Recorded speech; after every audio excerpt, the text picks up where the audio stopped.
नमस्कार, आप देख रहे हैं लाइव सिटीज और मैं हूं आपके साथ शिप्रा झा। बिहार विधानसभा चुनाव का सफर अब शुरू हो चुका है और लगातार सभी राजनीतिक पार्टियों की तरफ से तैयारियां की जा रही हैं। कोई भी कोर कसर छोड़ने की कोशिश किसी भी पार्टी की तरफ से नहीं की जा रही है। जहां एक तरफ सत्ता पक्ष की ओर से अपने साख को बचाए रखने की चुनौती है, तो वहीं दूसरी तरफ विपक्ष की ओर से सत्ता पलटने की कोशिश की जा रही है। और इसी कड़ी में हर जात पात के लोगों को अपने पाले में करने की कोशिश की जा रही है। ये हम सब जानते हैं कि बिहार में विधानसभा चुनाव का वक्त या फिर कोई भी चुनाव होता है तो वो जातीय समीकरण उसमें सबसे ज्यादा अहम होता है। सभी राजनीतिक पार्टियों की तरफ से वैसे वैसे कैंडिडेट उतारे जाते हैं, वैसी वैसे बातें की जाती है ताकि हर किसी खास समुदाय के लोगों को अपने ओर किया जाए।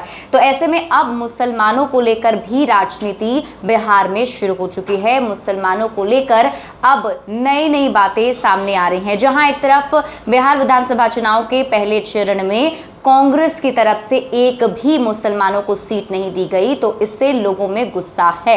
जो मुसलमान के कुछ वोटर्स हैं, जो लोग हैं, उन लोगों का ये कहना है कि शायद अब कांग्रेस पार्टी को उन पर विश्वास नहीं रह गया है। वो अब उन पर विश्वास नहीं करते कि वहां से वो चुनाव जीत पाएंगे, इसलिए शायद उन्होंने किसी भी कांग्रेस का किसी भी माइनॉरिटीज को यानी कि किसी भी मुस्लिम समुदाय के लोगों को टिकट नहीं दिया है। आपको बता दें कि पहले चरण में जिन जिन विधानसभा सीटों पर कांग्रेस ने अपने उम्मीदवार उतारे हैं, उसमें से उम्मीद ऐसी जताई जा रही थी कि किसी एक भी मुसलमान को सीट मिलेगी, लेकिन किसी भी मुस्लिम जाति के लोग को सीट वहां से नहीं दी गई है। ऐसे में अब इस पर राजनीति और सियासत काफी ज्यादा तेज हो चुकी है, क्योंकि यहां पर इसका फायदा उठाने की कोशिश सत्ता पक्ष की ओर से हो रही है, जिस पर पलटवार करते हुए, जिस पर आरोप लगाते हुए जेडीयू के प्रवक्ता अजय आलोक ने साफ तौर पर कह दिया है कि मुसलमानों का हित सिर्फ और सिर्फ जदयू ही देखता है। मतलब उनकी पार्टी, मतलब नीतीश कुमार की जो सरकार है, उन्होंने ही मुसलमानों का भी ख्याल रखा है, उन्होंने भी हिंदुओं का ख्याल रखा है। इसलिए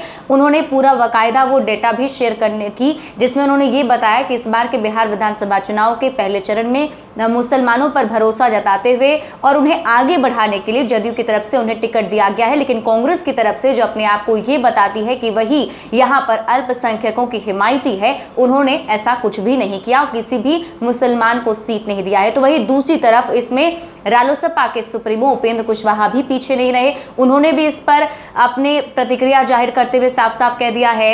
इनफैक्ट उनका जो अटैक था वो दोनों ही तरफ पर था, चाहे वो एनडीए हो या फिर महागठबंधन यानी कि कांग्रेस हो या फिर जेडीयू, दोनों के ऊपर उन्होंने आरोप लगाते हुए कह दिया है कि मुसलमानों का हिमायती बिहार में कोई भी नहीं है। हर किसी ने मुसलमानों को ठगने का काम किया है, लेकिन मुसलमानों को अगर सच्चा हिमायती कोई चाहिए तो उसके लिए उपेंद्र कुशवाहा उनके लिए खड़ा होगा। तो ऐसे में अब जो बिहार की राजनीति है वो कहीं ना कहीं माइनॉरिटीज के ऊपर, अल्पसंख्यकों के ऊपर, मुसलमानों के ऊपर की जा रही है। ये बताने की कोशिश की जा रही है कि आखिर कौन मुसलमानों का सबसे ज्यादा हिमायती है। आप सभी को याद होगा कि कुछ इसी तरीके का बवाल दलितों को लेकर भी उठा था। बीते दिनों दलित सियासत काफी ज्यादा तेज हो रही थी। हर पार्टी अपने अपने ओर से नया नया चेहरा लाकर ये दिखाने की कोशिश कर रहा था कि हम सबसे ज्यादा दलित के हिमायती हैं। तो अब उसी तरीके की राजनीति मुसलमानों को लेकर भी की जा रही है। ये बताने की कोशिश कर रहे हैं कि मुसलमानों का हिमायती कौन है और मुसलमानों को अपने पाले में करने के लिए लगातार बयानबाजी की जा रही है। ज्यादा अपडेट के लिए आप जुड़े रहिए लाइव सीरीज के साथ। और अभी तक अगर आपने हमारा यूट्यूब चैनल सब्सक्राइब नहीं किया है तो सब्सक्राइब कर लीजिए। ये वीडियो अगर आप फेसबुक पेज पर देख रहे हैं तो पेज को लाइक कर लीजिए। साथ ही साथ हमें ट्विटर पर फॉलो करना मत भूलिएगा।